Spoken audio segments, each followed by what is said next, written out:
How many people believe in the idea that the way you think has some effect on your life? That your thoughts are intimately connected to your future? So your thoughts in some way create your reality. You believe that? So how many people in this audience have a clear vision of their future? You see, you think 60 to 70,000 thoughts in one day. Out of those 60 to 70,000 thoughts that you think in one day, 90% of those thoughts are the same thoughts as the day before.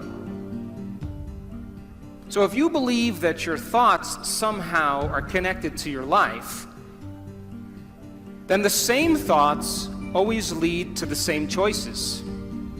The same choices always lead to the same behaviors. The same behaviors create the same experiences, and the same experiences produce the same emotions.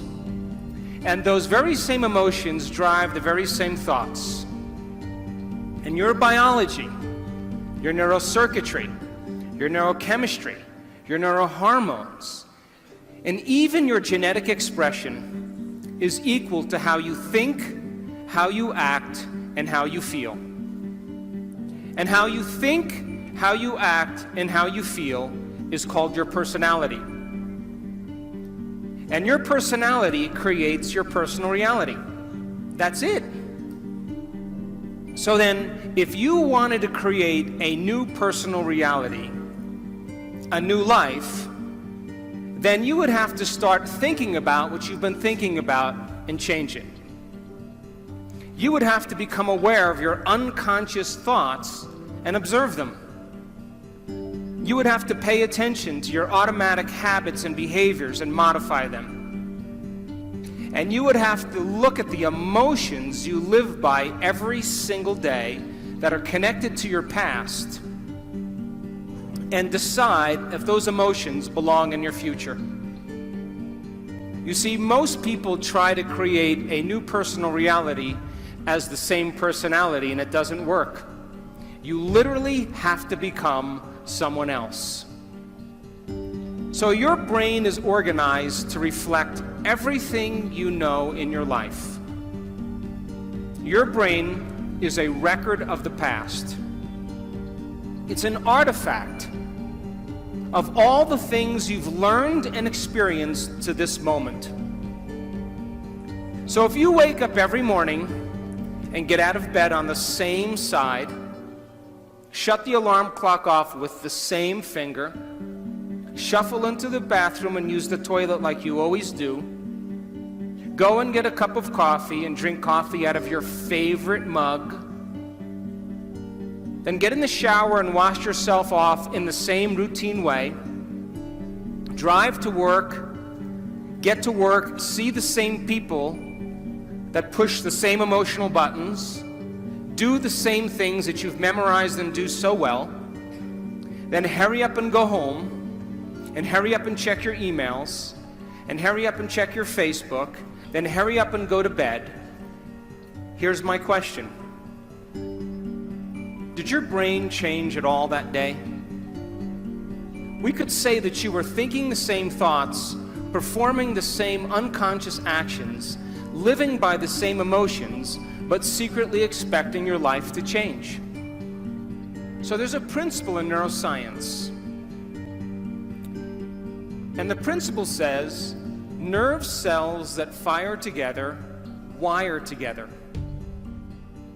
So if you're thinking the same thoughts, making the same choices, demonstrating the same behaviors, reproducing the same experiences that stamp the same networks of neurons into the same patterns, and then produce the same emotions, you're going to hardwire your brain into a very finite signature. Because as you fire and wire the same circuits in the same way, those circuits begin to become more connected. And by the time you're 35 years old, this is science now, we become a set of memorized behaviors, unconscious habits, automatic emotional reactions, beliefs and perceptions, and even attitudes that function just like a computer program. And if you do something over and over and over again, the repetition of those actions over time conditions your body to know how to do it well better than your mind.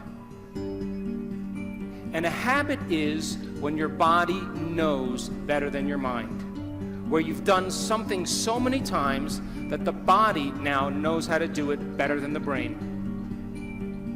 And so 95% of most people's behaviors, attitudes, thoughts, beliefs, emotional reactions are subconscious programs. So why is that important? Because you're here this week to learn new information. And every time you learn something new, you make new connections in your brain. That's what learning is. Learning is forging new synaptic connections. Physical evidence as a result of your interaction in the environment. And the footprints of consciousness is called learning, making new connections. And the Nobel Prize laureate Kandel in the year 2000 found that when people learned one bit of information, they doubled the number of connections in their brain from 1,300 connections to 2,600 connections. But if they didn't review that information, if they couldn't repeat it, if they couldn't remember it, those circuits pruned apart in hours or days. So if learning is making new synaptic connections, then remembering is maintaining and sustaining those connections. And you are here this week to learn vital information about creating a future and be defined by a vision of the future instead of the memories of the past. Because if you are not defined by some vision that is bigger than you, and you are not passionate about that vision, then you're left with the old hardware of the past in your brain, and you will be predictable in your life. So would you agree then?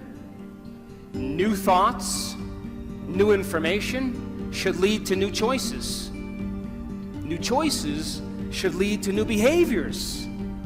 And new behaviors should create new experiences. And new experiences should produce new emotions. And those new emotions should drive new thoughts. And that's called evolution. So if your brain is a record of the past, and you don't have a vision of the future, then you are living in the past. And you will never arrive at that new future.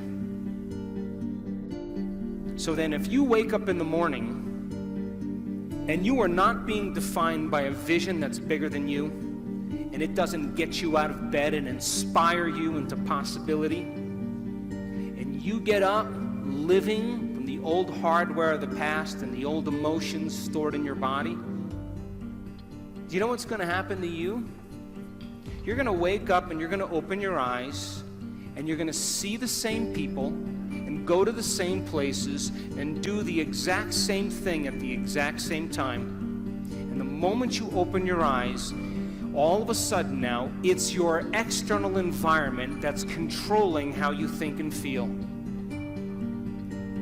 Because you have a neurological network in your brain for every person you know, every place that you go, everything that you own, everything that you do. And the moment you open your eyes and you see the same people and go to the same places and do the exact same thing at the exact same time, it's your external environment that's turning on different circuits in your brain, causing you to think equal to everything that you know.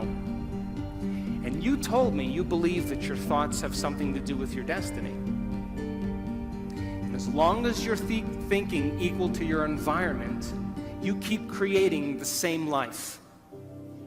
To change, truly change is to think greater than your environment, to think greater than the circumstances in your life, to think greater than the conditions in your world. And every great person in history knew this.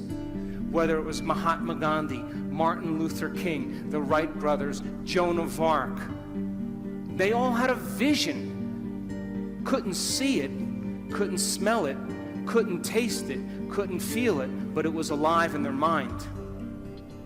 It was so alive in their mind that they began to live as if that future reality was happening in the present moment.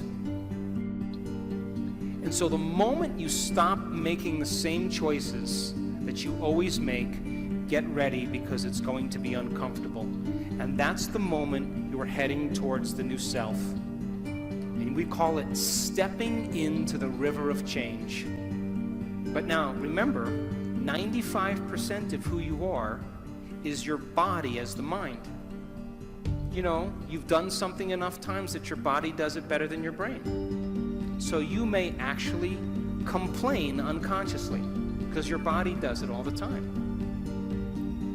And all of a sudden you say, no complaining, no more blaming, no more feeling sorry for myself, no more talking about other people. I'm going to stop. You know what happens, don't you? The body starts sending signals to the brain. The body's been conditioned that way.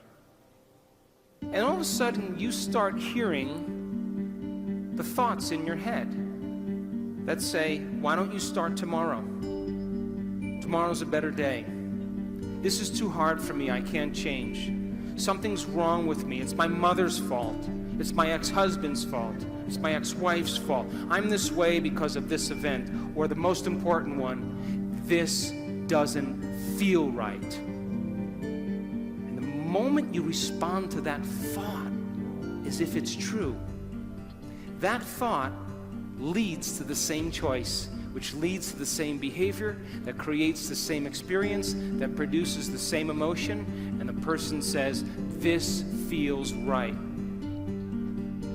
That feels familiar.